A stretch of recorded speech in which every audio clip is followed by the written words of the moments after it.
kepolisian, kenapa mereka memproses sesuatu yang tidak jelas. Ya. Sorotan selanjutnya, Saudara, pakar telematika Roy Suryo dan advokat Egy Sujana selesai menjalani undangan klarifikasi penyidik Subdit Kamnek Ditreskrimum Polda Metro Jaya atas tuduhan ijazah palsu Presiden ke-7 RI Joko Widodo. Dengan pendampingan dari kuasa hukum, terlapor pencemaran nama baik dalam kasus tudingan ijazah palsu Joko Widodo selesai menjalani pemeriksaan di Polda Metro Jaya pada Senin siang. Terlapor yang hadir yakni mantan Menpora Roy Suryo, Egy Sujana, Rismon Sianipar, Kurnia Triroyani, Rizal Fadila, dan juga Rustam Effendi. Sementara itu terlapor Tifauzia berhalangan hadir dan diwakilkan oleh kuasa hukumnya. Roy Suryo menyebut dalam klarifikasi ini dirinya memberikan ataupun diberikan 85 pertanyaan.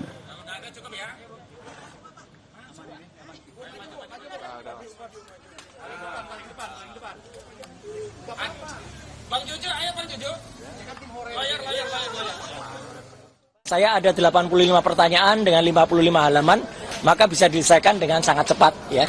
Gitu. Jadi jangan kecewa ya untuk para pelapor yang sudah berharap itu akan, karena itu pun nanti akan menjadi catatan bagi kepolisian kenapa mereka memproses sesuatu yang tidak jelas ya. Karena tidak jelas, dan yang paling penting kami tadi juga menyampaikan surat dari tim kuasa hukum kami bahwa ini tidak ada legal standingnya.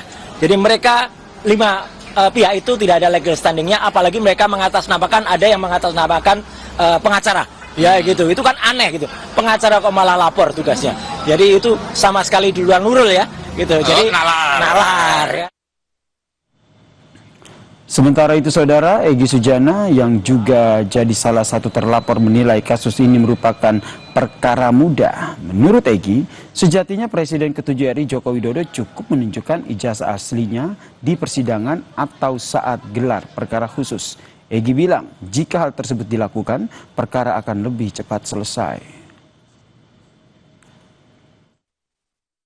Saya pernah bilang di pengadilan, jika Jokowi menunjukkan ijazah asli, case close, tutup kasus. Saya minta maaf maupun mau. Jangan di framing nih, tiba-tiba Egy minta maaf. Tidak. Kalau Jokowi menunjukkan ijazah asli. Tapi kalau tidak, ya saya kejar terus. Sudah kurang lebih 4 tahun berjalan ini. Untuk mengetahui perkembangan pemeriksaan Roy Suryo dan juga advokat Egy Sujana dalam kasus ijazah Presiden ke-7 Joko Widodo, kita tanyakan kepada jurnalis Kompas TV Asri Gunawan dan juga juru kamera Aufa Farid. Selamat petang, Asri. Apa saja yang digali oleh polisi dari pemeriksaan hari ini? Ya, penyidik Subdit Kamnek Ditreskrimum Polda Metro Jaya menggali soal 2 laporan yang berbeda terhadap Roy Suryo CS, Yasir dan saudara. Laporan pertama adalah yang dilayangkan oleh Joko Widodo terkait dengan dugaan fitnah dan pencemaran nama baik menggunakan media elektronik. Adapun pasal yang disangkakan adalah pasal 310 KUHP dan atau pasal 311 KUHP dan atau pasal 305 junto pasal 51 ayat 1 Undang-Undang Informasi Transaksi Elektronik. Nah, laporan yang kedua ini adalah laporan yang dilayangkan oleh Pradi Bersatu, yang mana ini terkait dugaan penghasutan, kemudian pasal juga yang disangkakan terkait dengan Undang-Undang Informasi dan Transaksi Elektronik, serta yang baru saja ditambahkan atau disangkakan ini adalah pasal 65 Undang-Undang Nomor 27 Tahun 2022 tentang perlindungan data pribadi.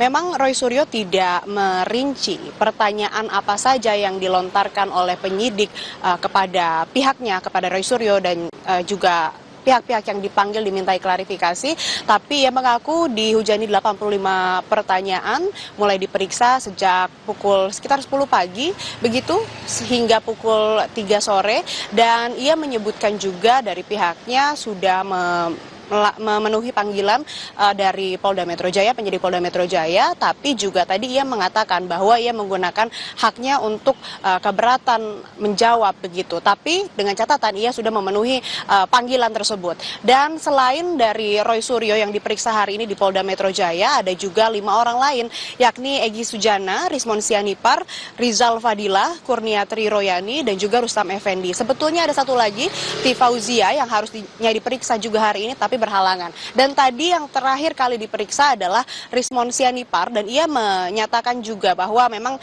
ia diperiksa hanya terkait dengan laporan Pradi Bersatu yang tadi terkait dengan penghasutan begitu dan juga transaksi elektronik, dan yang terakhir terkait dengan perlindungan data pribadi. Ia menjelaskan bahwa yang digali oleh penyidik ini adalah terkait dengan otoritas wewenang meneliti ijazah Jokowi, kemudian juga sumbernya dari mana saja yang digunakan dalam pengkajian penelitian ijazah Jokowi tersebut, serta pengetahuan dari yang terpanggil begitu, yang terperiksa dalam hal ini adalah Rismon Sianipar terkait dengan TPUA. Kemudian juga tadi Rismon mengatakan bahwa tidak ada barang bukti material yang disertakan begitu, sehingga ia merasa ataupun juga menilai ini tidak jelas dan juga tidak bisa diproses lebih lanjut. Sama halnya yang disampaikan juga oleh Roy Suryo begitu, bahwa memang ia hanya memenuhi panggilan klarifikasi, memberikan pernyataan sesuai dengan haknya juga, ia menggunakan haknya.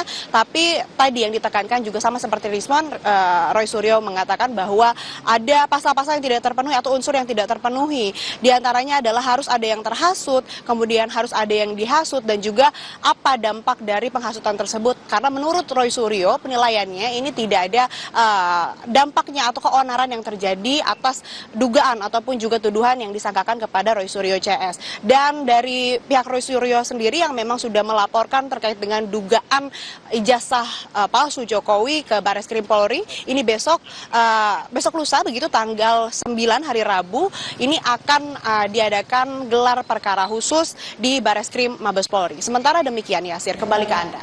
Terima kasih jurnalis Kompas TV Astri Gunawan atas informasinya dari Polda Metro Jaya.